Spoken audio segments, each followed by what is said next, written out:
Hey guys, thank you to everyone who made a submission. The response we got in like 2 days was huge. I'm still going through emails. If I haven't gotten to yours yet, I promise I will. If you made a submission, you are entered for the giveaway, so rest assured. But what's really interesting is the range of work that people are doing with their drones. I mean, we've had firefighters, farmers, land surveillance, infrared, which is super cool. They've come from Mexico, Slovenia, Iceland, Italy, but most of them came from Middle America for some reason, lots of farms. All spectrums of quality and applications. And special note to Alfonso, while I really did enjoy your documentation of Marshmallow's first birthday, this doesn't actually qualify as drone footage right now, so great film overall. I critiqued it anyway. There was also a lot of Bon Jovi for some reason.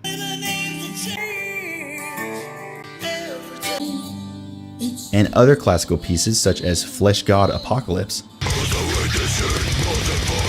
One guy had some hawks after his drone, and the same thing happened to me, not with hawks, but with a really hungry seagull.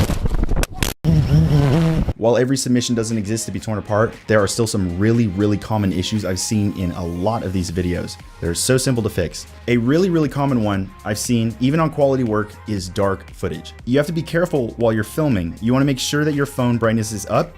Make sure that the app brightness is also up. This one's gotten me. In DJI apps, that's a right swipe on the screen to get to it. And also, watch the little exposure meter. Adjust the shutter to make it brighter and keep the exposure in the +0.3 to +0.7 range. And that is a very helpful tool, by the way. But if it's already too late for you, then in Premiere Pro, the editing software I'm pretty insistent about, in the effects panel under color correction, there is an effect called Lumetri color. Drag this onto the footage.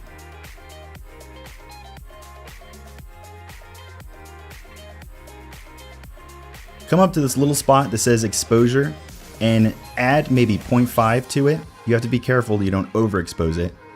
And then the other thing you can do is go down to shadows and give it like 30 or 40. Or 17 in this case. This should bump things up quite nicely. Another thing while we're in Lumetri, you have to be careful of the footage coming out too blue if you're filming in shadows or in weird lighting. One way you can fix this is if you have this little eyedropper right here, you just drag it over a spot in the scene that should be white. Click on it and this will automatically adjust the white balance for you. But this usually only works with well lit footage, so most of the time I just manually drag the color balance slider to the right a little bit so it takes it away from being too blue. So drag it until white looks like it's actually white. You can do quite a lot with Lumetri, but I'm not going to go over all this right now. While the difference between editing color in post is not as night and day as it is with still photos, you can still make a heck of a difference with video. Another really common issue I've seen is the wibbly wobblies.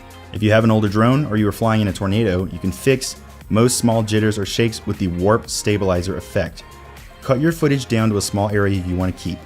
Drag warp stabilizer onto your footage and let the software think. A few seconds later, it will do its best to stabilize it. But make sure you only use a small piece because if you use a very big piece of footage, it will take forever to calculate. I turned down the percentage to like 12 though. I like it to look a little more natural and a little bit less like Jello. Finally, and this is the biggest quality boost I can immediately give you, the first thing I look for when I'm hiring somebody for a shoot in their reel is jerky, rigid gimbal settings and movement. This problem is so common, it's actually the vast majority, so don't feel bad if you're doing this.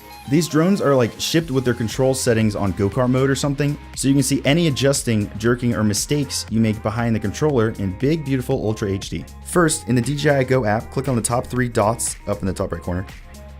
Then click on the little drone icon, and it'll take you to the first submenu called Main Controller Settings.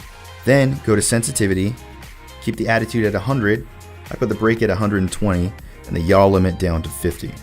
Now go back and choose gain.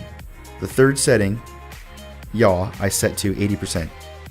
These aren't all my settings, but these will make the biggest difference. This is what gives me the really smooth pans and cinematic movements while rising and turning and tilting all at the same time. If you want to practice color grading or just smooth footage in general, I have a huge bank of footage that comes with our editing course we're launching on Tuesday. It's only open for enrollment until Friday, so if you're watching this video a week late, then sorry. There were some really good entries though, a lot of which came from Phantom 4 or Mavic Pro, but the most quality entries followed the same rules consistently. Good control of the lighting, not too little and not too much. Good eagerness to show other cool shots instead of one long, slow take. And calm, smooth, jitterless flying. And of course, saving your video in optimal settings when you export so we actually see all that color depth and dynamic range and sharpness after YouTube or Vimeo does all their compression trash to it. These rules are how you land the big gigs, hotels, resorts, commercials, whatnot. Then the bigger drones kind of pay for themselves. Otherwise, keep up the good work. The average quality from a year or two ago has still picked up pretty well.